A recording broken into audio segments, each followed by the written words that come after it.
Question number 41 says a car is moving at the speed of 40 meters per second toward a hill amidst a sound of frequency 900 Hz. Some of the sound reaching the hill gets reflected back to the car as an echo. The frequency of the echo is detected by the driver in the car. See, Doppler effect, this is a two-step process, but we can solve it by the easy method. Let's say this was here the car, and this car is moving at the speed of 40 meters per second, and this was the hill. And for the problem of reflected sound frequency, we have to consider it as a mirror, and in the mirror this would be the the sound appearing from the source, and this is coming from the source with 40 meters per second, and this will cross the observer. This becomes the observer, the driver. And then you use the Doppler effect formula that n prime is equal to real frequency, which is 900, velocity of sound relative to the observer, that is equal to 340 plus the 40, and velocity of sound relative to this is 340 minus 40, the source. So 900 into 380 divided by 300. So that becomes 3 into 380, and that comes to be 1140 Hertz. So the correct answer is option number 4.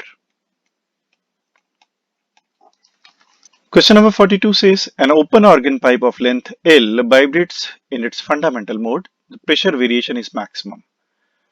Now open end tube is like this, and you know that in fundamental mode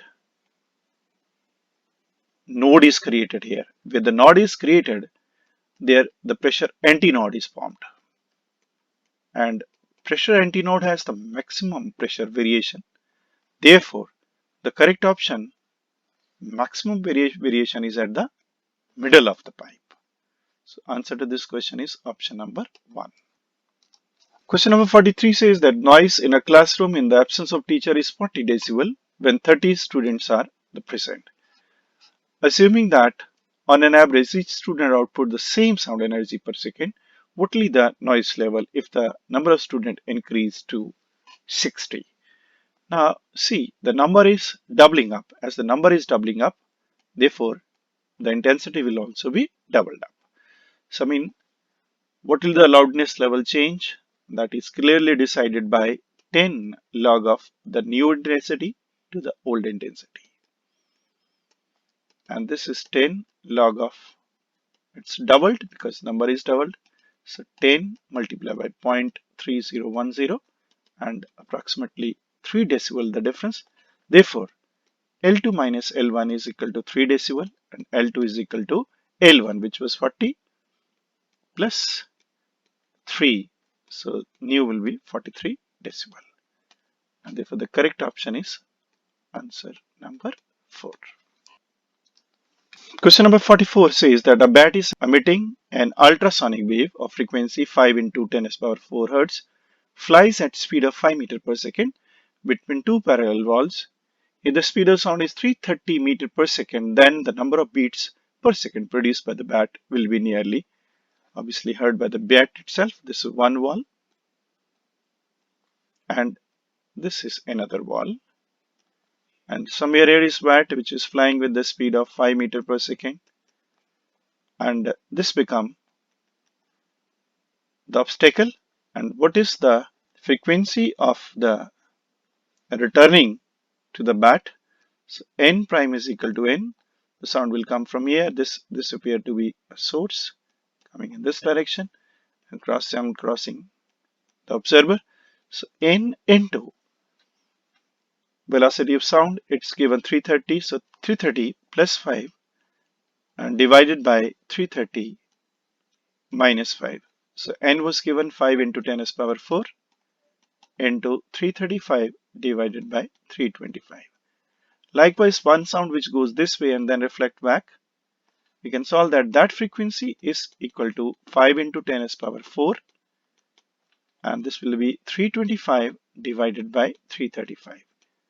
And the difference of these two frequencies will give you the beat frequency. Fill up these two values and you get answer 3030 Hertz. So correct option is answer 2. Question number 45 says that a piano wire weighing 6 gram and having length of 1 meter emits a fundamental frequency corresponding to middle C as 260 Hertz. The tension in the wire. So piano wire is like the string like this one, and the length is L. Then the fundamental frequency is equal to 1 by 2L into T divided by the linear mass density. You have to find the tension. N is given 260 Hertz. And what is mass per unit length? 6 into 10 is power minus 3 and divided by length is 1 meter, so kg per meter. And L is given equal to 1 meter. So fill up the data in this one. So 260 is 1.2 into 1 into T divided by 6 into 10 is power minus 3 root. Now square on both sides and solve for T. The value of T comes to be 1622.4 Newton. Therefore, the correct option is the option number 1. So answer to this question is 1. Thank you very much and hope you will do better in the next test also. Thank you very much.